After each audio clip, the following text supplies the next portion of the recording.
안녕하세요. 여기 유동천 내과 징검다리에 나와서 또 한 말씀을 드립니다. 아까 교육청에서 경력증명서를 보고 몇 마디를 드렸는데, 그 인생의 가시밭길 중에 또 한 가지가 직장 생활과 더불어서 또 한 가지가 뭐냐면 결혼 생활입니다. 그 베다 시대 인도의 지식인들은 인생 100년을 네 가지로 나눴죠.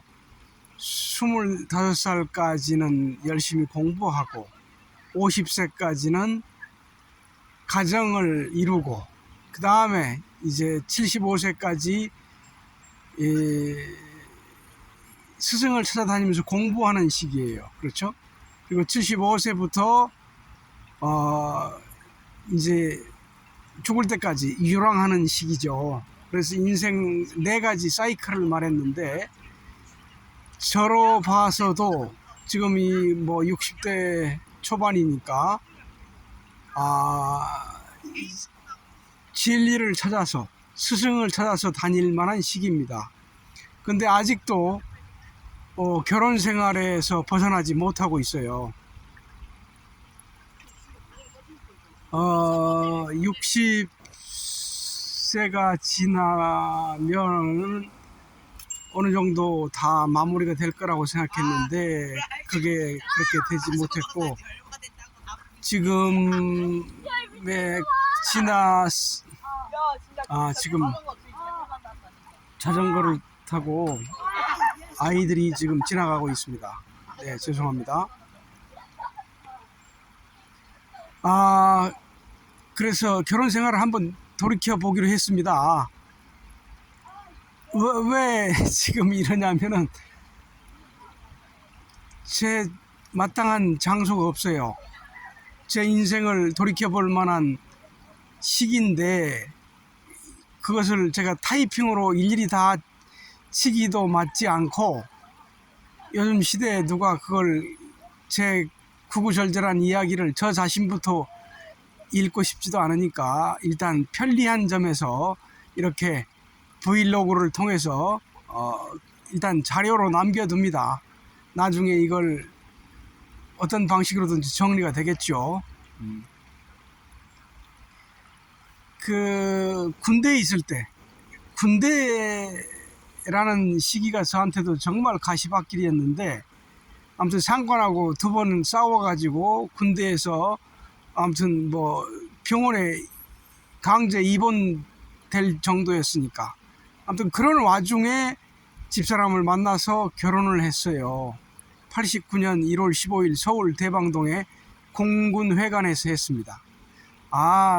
결혼 초기는 뭐 다 누구나 그러다시피 그냥 뭐 옆에 붙어 있기만 해도 좋았죠.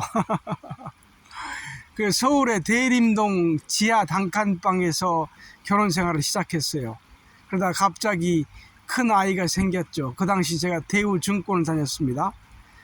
대우증권 그만두고 서울의 중앙고등학교에서 이제 시간 강사를 하면서 그때 대학원을 다녔어요. 대학원, 고대 대학원 동양철학과를 그 당시 이제 다녔죠. 원래 군대 가기 전에 한 학기를 다녔던 것을, 나머지를 이제 그 중앙고등학교 다닐 때, 그리고 또 다시 다음 해 회덕중학교 다닐 때 해서 이제 4학기 석사 과정을 수료했습니다. 왜냐하면 논문을 쓰지 않았기 때문에.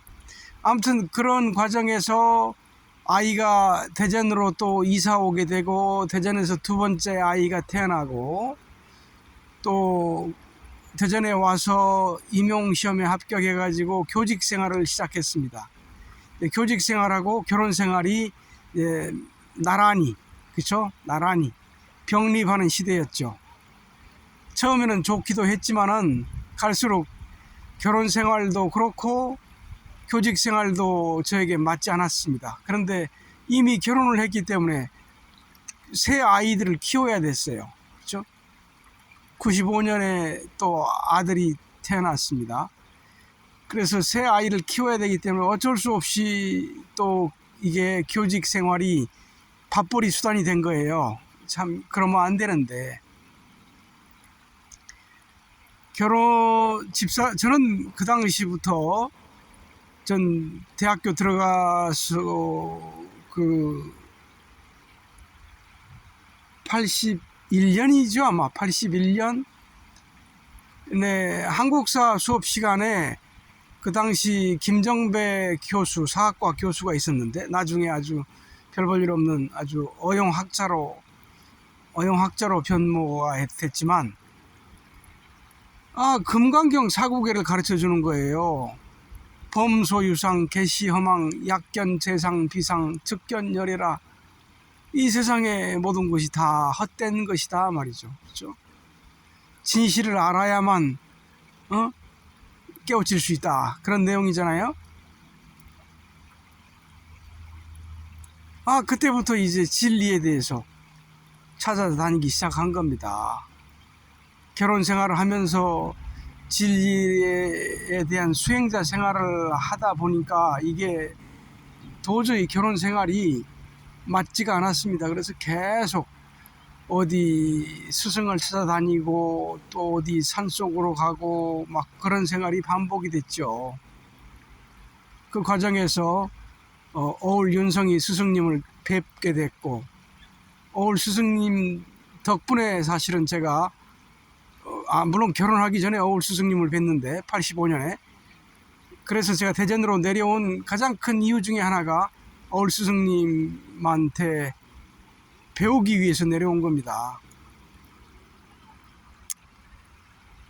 근데 집사람이 당연히 이제 어울 스승님을 별로 좋아하지 않게 됐고, 어울 스승님 덕분에 제가 집사람과 결혼했다고 볼 수 있는데,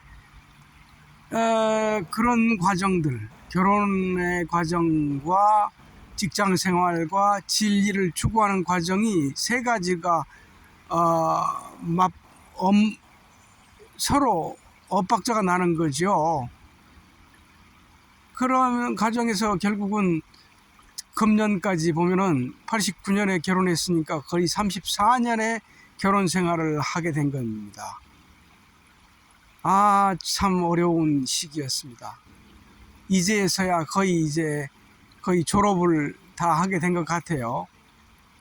물론 마지막 또 한바탕에 어떤 힘든 과정을 겪어야 되겠지만은, 이제는 전 더 이상 결혼에 대해서 이제 얽매이지 않습니다. 누구도 그걸 구속할 수가 없어요. 경제적으로도 다 어떻게 생각하면 집사람이 스스로 살만한 기반을 마련했다고 볼 수 있죠. 아무튼 그리고 뭐 제가 따로 살게 되더라도 예를 들어서 연금의 반을 아내한테 주고, 저는 연금의 반으로 한 120만 원 정도, 지금 연금이 한 245만 원 정도 되는데 한 120만 원 정도면 전 충분히 살 수 있어요, 시골에서. 그렇죠? 그래서 결혼 생활이 정말로 우여곡절, 수없이 헤어지네 마네 그런 과정을 겪어왔는데, 이제야 어느 정도 마무리가 된 것 같아요. 참,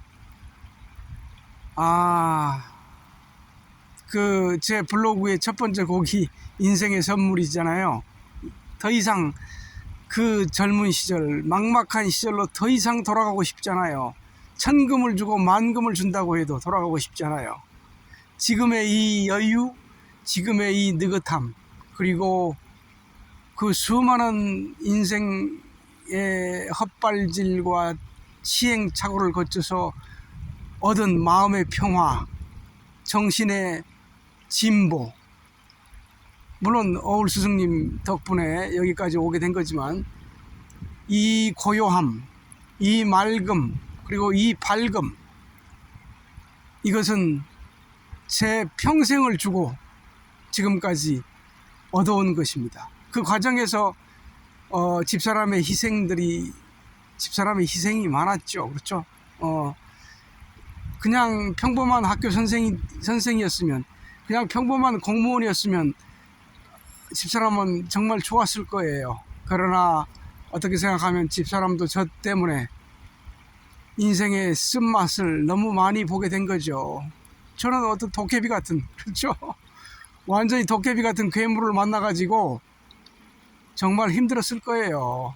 전 충분히 집사람한테 100배의 사례를 합니다.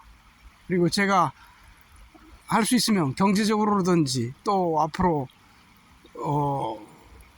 따로따로 살게 되더라도 얼마든지 제가 할 수 있는 것은 최선의 힘을 다해서 다 해야죠. 그렇죠? 그게 인간의 도리니까 말이죠. 그렇죠?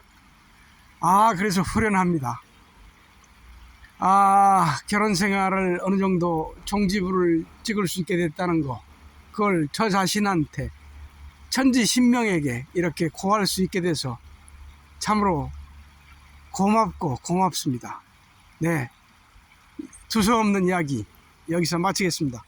감사합니다.